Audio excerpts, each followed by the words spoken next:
Bon. Je pense que c'est un réel problème. Très grand problème. Dans toutes les lois, surtout la loi 052 de 2015, il y a ce problème-là où les femmes ne sont vraiment... Le quota n'est pas respecté. L'effectivité des 30%. Voilà, c'est pas respecté. Et ça doit vraiment faire l'objet d'une vraie campagne nationale pour qu'on respecte cette loi-là, qu'on applique cette loi-là. Alors ça va m'envoyer à la question, les activistes féministes contribuent-elles à l'agenda paix du Mali? Les activistes féministes. Bon. Ça dépend de ce qu'on appelle féministe. Bon. Il y a celles qui luttent contre les violences basées sur le genre. Il y a celles qui œuvrent aussi pour l'égalité des sexes, que tu sois homme ou femme, dans tout, quoi. Pas seulement dans le processus de paix, mais dans tout ce qui est politique, dans tout ce qui est relationnel, diplomatie, l'implication des femmes et l'égalité du genre surtout, dans tout ça. Ouais. Bon, moi, j'ai un autre regard sur ça, parce que au Mali, je pense que la plupart des Maliens ne comprennent pas le combat des féministes. Moi, pour la petite anecdote, en 2021, j'ai fait une campagne digitale Move for Women, Move pour les femmes and Peace for Women. Pour la campagne digitale, j'ai parlé des violences basées sur le genre, de tout ce qui est égalité des sexes, de tout ce qui est implication des femmes dans le processus et tout. Pour le lancement, il y a des parents qui m'ont vu à la télé. Ils m'ont fait asseoir pour dire que moi, petite fille, depuis quand j'ai mis ma bouche dans tout ce qui est histoire de violences basées sur le genre, féministes et autres là. Bon, je les ai fait asseoir, je leur ai expliqué un peu notre combat. Il n'est pas question que la femme soit au-dessus de l'homme ou bien le Coran a dit que la femme doit être soumise. Non. Je lui ai expliqué un peu la nouvelle vision que nous avons de la chose, pourquoi les hommes doivent avoir cette masculinité positive, qu'ils arrêtent d'être machos. Je pense que c'est vraiment le réel problème qui doit se poser. Parce que même quand tu vas dans les formations, je ne sais pas si tu as déjà eu à faire ça, j'ai été assistante formatrice. Dans les formations et autres, là, pendant la pause, café et autres, on te désigne, hey, sers à manger aux gens.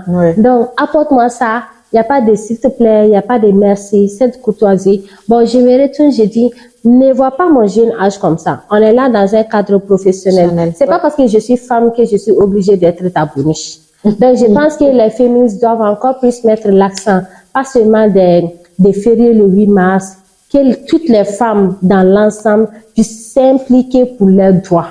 Nous avons des droits dans ces pays-là. Si on ne se bat pas pour avoir nos droits, personne ne va venir nous les donner assises confortablement comme ça. Je lance un appel à toutes les femmes. C'est pas parce que tu es femme que tu dois être diminuée. C'est pas parce que tu es femme que tu n'es pas importante. C'est pas parce que tu es femme que tu peux pas réaliser des grandes choses. Nous sommes femmes, nous sommes mères, nous sommes enfants, nous sommes sœurs. Nous sommes sœurs, nous sommes incroyables. C'est nous qui pouvons faire plusieurs choses en même temps dans la journée. Sur 24 heures, on va au boulot. On s'occupe des enfants, on s'occupe de nos ménages, on s'occupe de la famille, et puis on réalise des choses importantes. Incroyables, magnifiques, hein? Jusqu'à les gens sont choqués disant waouh. Donc ce n'est pas se mettre dans la peau des victimes pour dire que non, on ne nous a pas donné ça. Personne ne va faire notre combat à notre place. Arrêtez de vous victimiser. Voilà. Levez-vous, battez-vous. La place là, elle est là. On va la chercher. Voilà, on va là arracher. Alors, Fanta, je vais peut-être poser cette question, à savoir, existe des mécanismes existants pour garantir cette représentation de la place de la femme dans les processus de paix au Mali? Est-ce qu'il y a mieux que les lois? Il n'y a pas mieux. Il n'y a pas mieux que les lois. Les lois sont là pour être votées, effectives et autres là. Mais, appliquées aussi. Voilà, pour être appliquées. C'est son application qui reste à désirer. Par exemple, je vais revenir sur la charte de la transition la charte pour la paix et la réconciliation qui doivent être écrites récemment. Il y a seulement sur 36 personnes, nous avons que 2 femmes. 2 femmes. 2 femmes. Ah bon? Et puis, j'ai parlé de ça, femmes et jeunes femmes. Il y a des femmes, mais il n'y a pas de jeune femme. J'ai écrit jeune femme, tranche d'âge surtout. 25, non, 18. Entre 18, 30 ans, 35 ans, comme ça.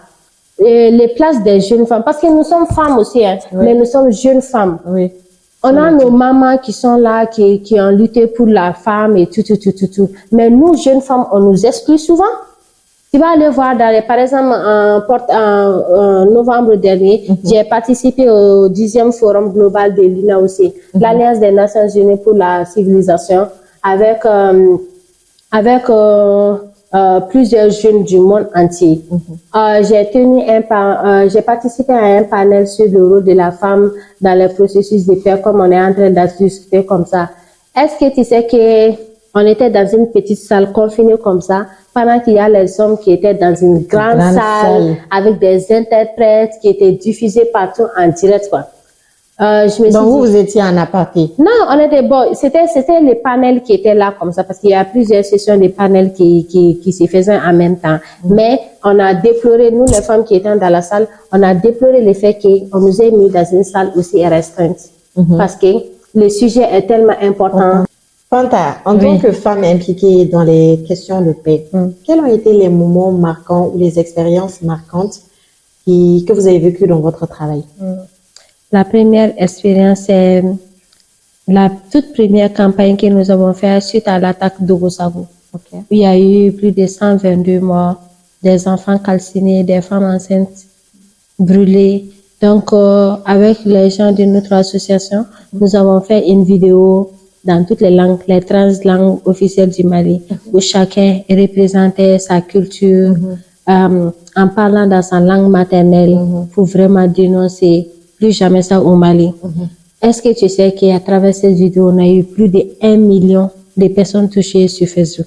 Wow! Les réseaux sociaux, la magie des réseaux sociaux. Bon, il y a eu des parents qui m'ont appelé des très loin qui m'ont dit, Fanta, j'ai vu ta vidéo, c'est très bien, j'ai republié, parce que je savais pas ce qui s'est passé. Donc, ça a permis qu'on puisse relayer l'information sur sensibiliser, avoir de l'impact sur ça. Il y a eu plusieurs séries d'expériences marquantes par rapport à ça, mais l'expérience la plus enrichissante depuis que j'ai commencé à militer par rapport à ça, c'est vraiment pouvoir participer à un cadre de haut niveau à travers les dialogues intermaliens. Parce que là, c'était pas seulement mon association, les projets sur lesquels j'ai travaillé. C'était quelque chose qui avait une envergure nationale, qui était tellement important, un dialogue entre les Maliens. Que les Maliens se réconcilient, que les Maliens se pardonnent, que les Maliens puissent aller de l'avant, puissent proposer des solutions endogènes pour la paix et la réconciliation dans notre nation. Je peux dire que c'était très technique, c'était très intéressant, c'était très enrichissant. Et puis, toutes ces personnes que tu rencontres, que tu vois à la télé, pouvoir les côtoyer, voir un peu l'intellect qui se cache derrière des documents. Aimons lire, intéressons-nous à la vie de notre nation. Pas seulement aux critiques sur les réseaux sociaux en voyant telle photo, le président a fait ça, le président a fait ça. Mais combien de jeunes peuvent dire qu'est-ce qui se trouve dans la constitution de notre pays? Je pense que c'est aussi l'objectif de ce podcast. Quand on va venir dire comment prendre soin des hommes, comment s'habiller, oui, c'est important de le faire. Mais ce podcast l'objectif premier, c'est de pouvoir parler des sujets importants. On a parlé récemment de la place de la femme dans la politique. Et dans ce podcast, on parle de la place de la femme dans les processus de paix et beaucoup d'autres sujets qui vont venir avec les différents épisodes. Ce qui est très important, voilà. Oui, je suis tout à fait d'accord avec ça. C'est une très belle initiative. Awakala Subhanahu wa Ta'ala t'accompagne dans ces projets. Amen. Et beaucoup de réussite dans ça.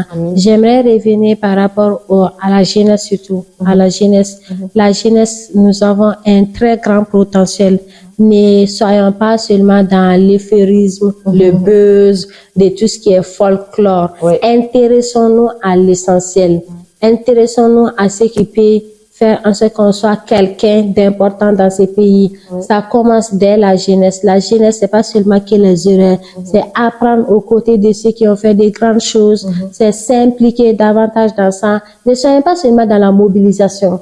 Dans la mobilisation, non, mais posons aussi notre pierre à l'édifice national. Dans ce sens-là, j'ai écrit un article scientifique de plaidoyer à travers un programme de Gorée Institute, le GAILA, sur la jeunesse, paix et sécurité. Nous avons l'agenda paix, femmes et sécurité, mais pourquoi pas la jeunesse, paix et sécurité? C'est un plaidoyer que j'ai lancé aux autorités par rapport à la résolution 1325. Si tous les ministères de la jeunesse et des sports chargés de l'instruction civique et de la citoyenneté, de faire une loi pour la jeunesse, paix et sécurité, que les jeunes, eux aussi, qui sont et les victimes, et aussi, comment je peux appeler ça, les acteurs de tout ce qui se passe en termes de terrorisme, de djihadisme, des prises de stupéfiants, de drogues et tout. Nous représentons 65% de la population malienne. Ah, mais il est temps que qu'on fasse quelque chose, qu'on montre que nous sommes une population jeune. Ne soyons pas seulement dans le folklore, dans tout ce qui n'a pas d'importance, qui ne peut pas construire notre vie. On ne peut pas toujours être dans la reproche, être dans il n'a pas fait ceci, il n'a pas fait cela. Personne ne va changer ton destin pour toi. C'est à toi de te lever, de travailler dur, de faire en sorte que tu puisses arriver par tes propres mains. Tu peux avoir des mécanismes, des gens qui vont t'aider, qui vont te donner un coup de pouce, mais est ça aussi. L'intelligence, la sagesse, d'apprendre, de mûrir, de ne pas toujours parler, mais d'écouter. Je pense que Fanta, elle a déjà tout dit. Nous, jeunesse, nous, femmes, on doit se lever, on doit se battre, on doit chercher la place qui nous revient. Je me rappelle lors d'un panel, il y avait Noussar, du CNT, qui avait dit qu'il y a la place, la jeunesse, il y a la place de la jeunesse. Mais c'est pas aux autorités de donner cette place à la jeunesse. Mais c'est à la jeunesse d'aller prendre cette place-là, de se battre pour cette place-là. J'ai aimé, le jour-là, j'ai aimé vraiment l'analyse critique. Ce qu'il a dit ce jour-là, je l'ai vraiment écrit dans mon calepin. Et je me suis dit, moi, Awa, je peux. Alors, Fanta, elle peut. Vous qui êtes derrière cette caméra, vous le pouvez. On le peut tous. Alors, battons-nous pour mériter, pour avoir cette place-là qui nous revient de droit. C'est la fin de ce podcast. Vivement les épisodes suivants. Alors, merci beaucoup, Fanta. Merci, Awa.